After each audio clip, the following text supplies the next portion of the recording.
How much did it cost to hire your first W-2 employee? How you doing, guys? Today is January 6th or 7th. I don't know. It's a Sunday.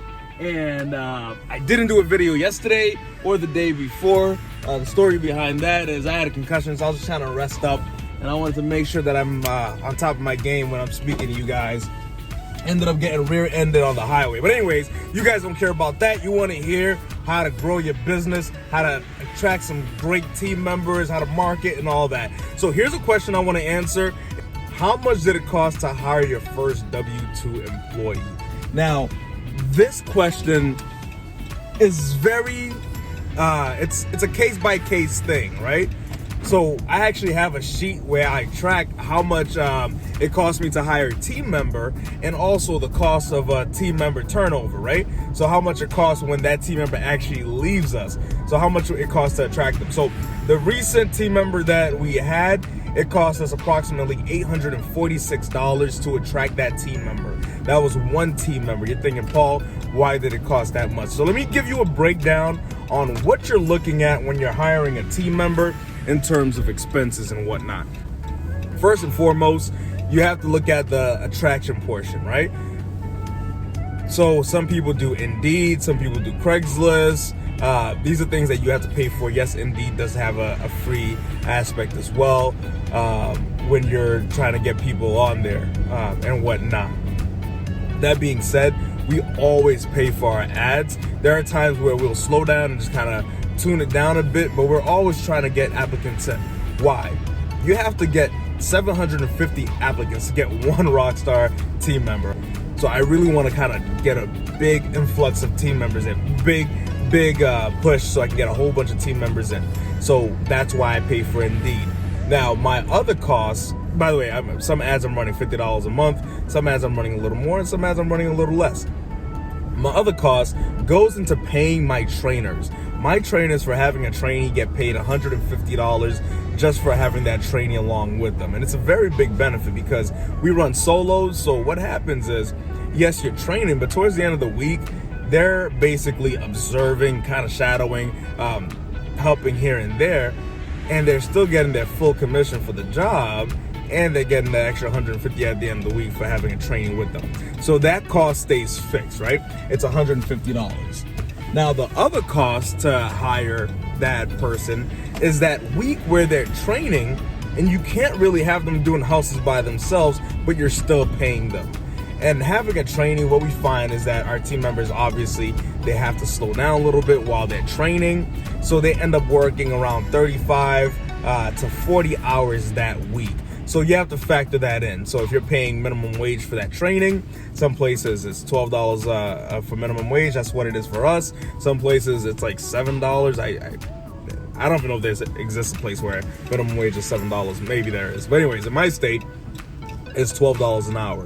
So you have to pay that as well, right? So right now you have your cost to attract them, that marketing cost. You have the cost to train them, and the trainee cost. The trainer cost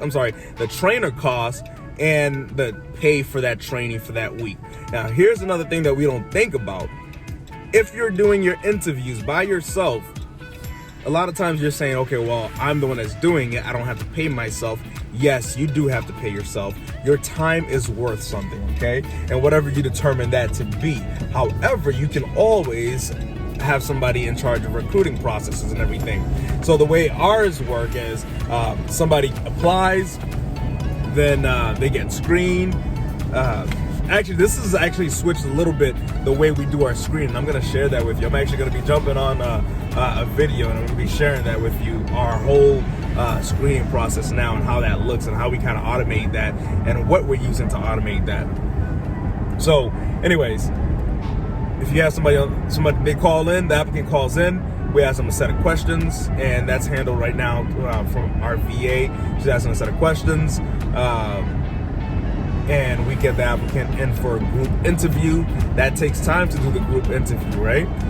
So it takes me about 20 minutes to pitch the whole thing. to present my company. However, you want to factor in an hour to 2 hours if you're having somebody else do it, because they got to get there, they got to set up and everything, they got to wait for the people to fill out the application sign-in form. We don't do a full application, it's application sign-in form when they come in. And then the follow-up process, the one-on-one, the background checks, all that takes time and takes money, right? Now you can put the background check burden on them where they pay for that background check. It could be $50 per background check, or you'll pay for that. So there's a lot of costs associated with hiring one team member. That's why it's important that we hire slow and fire fast, because we don't want to spend so much money on a bad hire, because the longer you keep a bad hire, the more costly they become.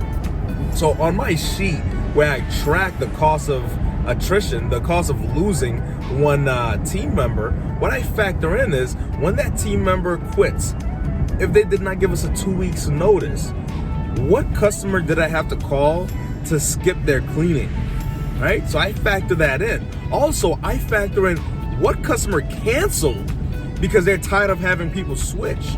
So I put the lifetime value of that customer, I plug that into my form, and it shows you how much that one employee turnover actually costs your company, how chaotic employee turnovers can be to your company. So that's a form that I use. It's very simple. If you guys want, I'm happy to share it with you. Just let me know. Put in the comment, message me, put it on my Facebook page, whatever it is. And I'm happy to share that with you. All right, guys? That's how you can actually figure out the cost. It varies from person to person, and keep in mind it's more expensive to lose them. So it's important that we take our time, we do our due diligence, and we hire right.